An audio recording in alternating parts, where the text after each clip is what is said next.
I want to apologize in advance for I have a little bit of a chest cold, so I've been coughing a lot. Oh, there you go. There's the first one. Welcome to your reading for July the 31st through August the 6th. I'm going to do a 7-card reading as I did last week. I got great feedback. I want to thank everyone for the comments. I want to thank everyone for sharing and for liking and for subscribing. If you haven't already subscribed, please subscribe. There'll be a button at the end of the video that will have a subscribe button where you can click on that on the screen. Anyway, without further ado, let's go. And this is for Virgo. Let's see what's the most helpful guidance Virgo can get for the week of July the 31st through August the 6th. What do we have? What do we have for Virgo? Oh, there you go, Tuesday. Oof.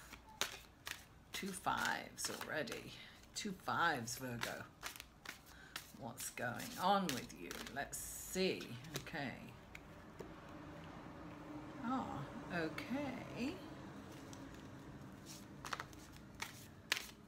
Let's see. Great. So we've got Monday, Tuesday, Wednesday evening, Thursday, Friday, Saturday, Sunday for Virgo for next week. This week, actually. Virgo. Oh, there you go. Thursday. Oh, these are for, that I see some crossover here. These signs, these readings are for sun, moon, and rising, and there will be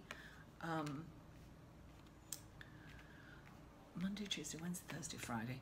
There will be links down below in the description box to the other readings so that you can check those out if you know your sun, if you know your moon and rising. Okay, so we need Saturday and Sunday for Virgo. Saturday and Sunday. The 5th and... Oh, there you go. That's one. Saturday and Sunday. Okay.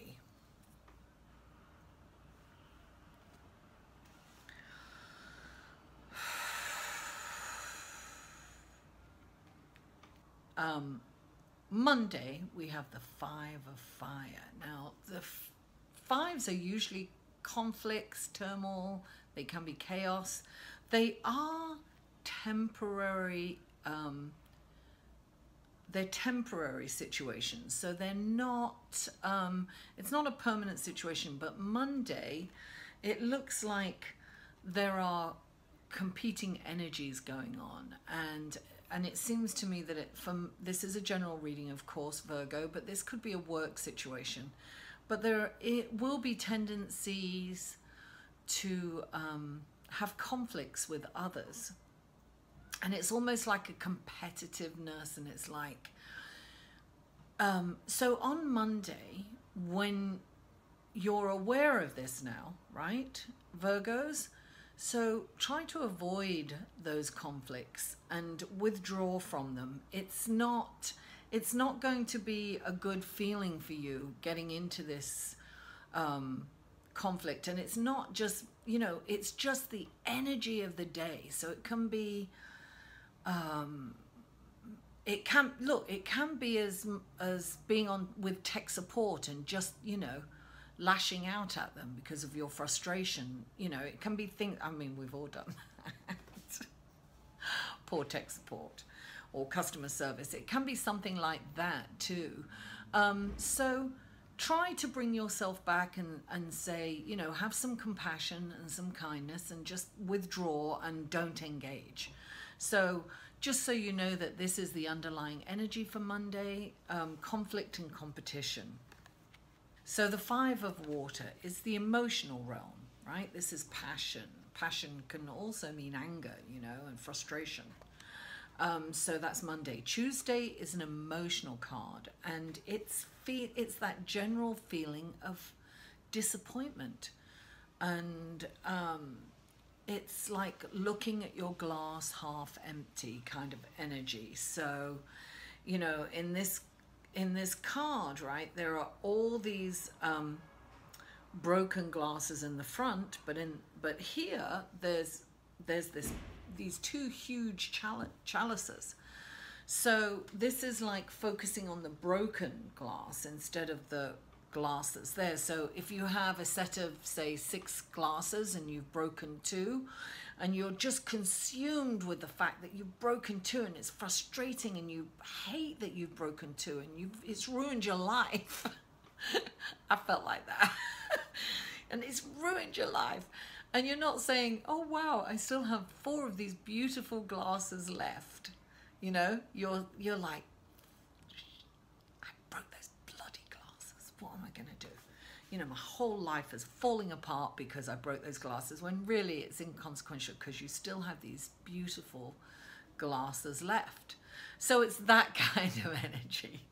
So when this comes up, it's saying, don't focus on the broken stuff. Focus on what you have, not what you haven't. What you can have, not what you can't have.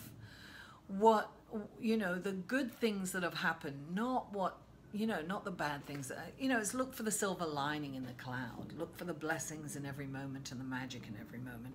And it's really focusing and being grateful on what you have. That's what you have to remind yourself on Tuesday. Now, this is the King of Earth. Oh God, I love this card. This is like the Midas touch card. That's what this card is.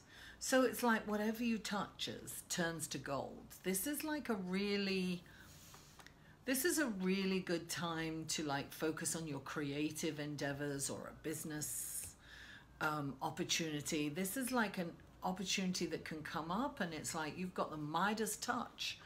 Of course, you're going to look over things and not just jump into something, but you know that whatever you take on, this day is a very successful day for you, Virgo. Wednesday looks brilliant.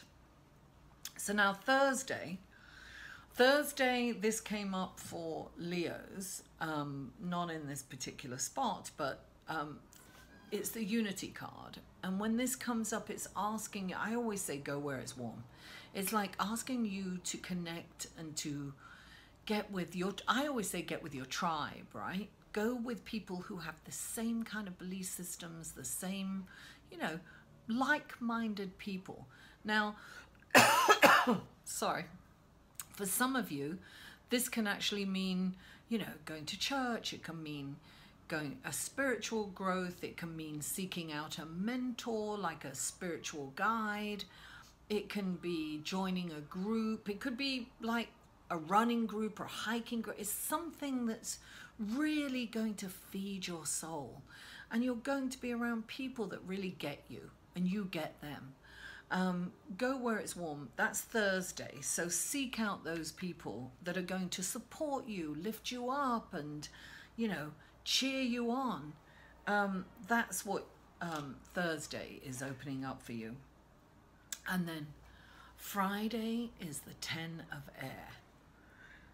This card comes up when you have really been through some turmoil and really been through some situations that were very challenging, and it's almost like when this card comes up, it's like you're over it. You are done with it. You're moving on. This is like moving on to greener pastures. I'm using the Angel cards by Doreen Virtue and Radley Valentine, by the way. And in here, there's all these unicorns, and they're coming out of the dense forest, and they're coming out into the sunshine. And this is like moving on. You are so ready to move on. You are moving on. You're moving on from your old, it can be your perspective on life. It can be, to me, this is a cerebral card, right? It's the mental realm card. So it's a decision that you've decided to make this change. And what's interesting on Saturday is the moon. Now, some people say, you know, things aren't what they seem when in the moonlight. For me, when I pull this card, this is where your intuition comes into play. And when the moonlight is shining, it's you go out at night and you can see everything. It's beautiful, it's clear. You see the truth. So for me, when the moon comes up in a reading, it's like you're being shown the truth in a situation. And that's why you're ready to move on. You're seeing the truth. You know, you've got the self-awareness, you know what's been going on in the past, and you're no longer engaging in it. You're not going to go down that road anymore. You're changing your perception, you're changing your behavior patterns, you're changing your reactions and responses, and you are moving on. And this is the truth, right? So on Sunday, you've got the King of Water. This is an emotional realm card. And this is about opening your mind and your heart to advice from others, like hearing it. Like sometimes we hear advice and we're like, yeah, done it. I've already done that. I've already done it. I know. This card is saying, just listen. You don't have to take anyone's advice, but be open to it, because, you know, when you hear it and you're just open to it, you go, and then you retreat, and then you can really go inside and really trust your intuition. You're going to take the advice that's good for you. But it's good to listen to everybody's point of view. I mean, not everyone. I mean, you're going to go with, you know, of course it's somebody trustworthy and somebody that that you admire in some way or respect at the very least, and just listen, just be open, because you never know what wonderful, helpful information comes to you when you're open to it, when your heart and your mind is open. So Virgo, thank you so much for tuning in and watching. I love you all, and I'll see you next week. Bye. For a personal reading, please email Mary at liveinthesolution.com.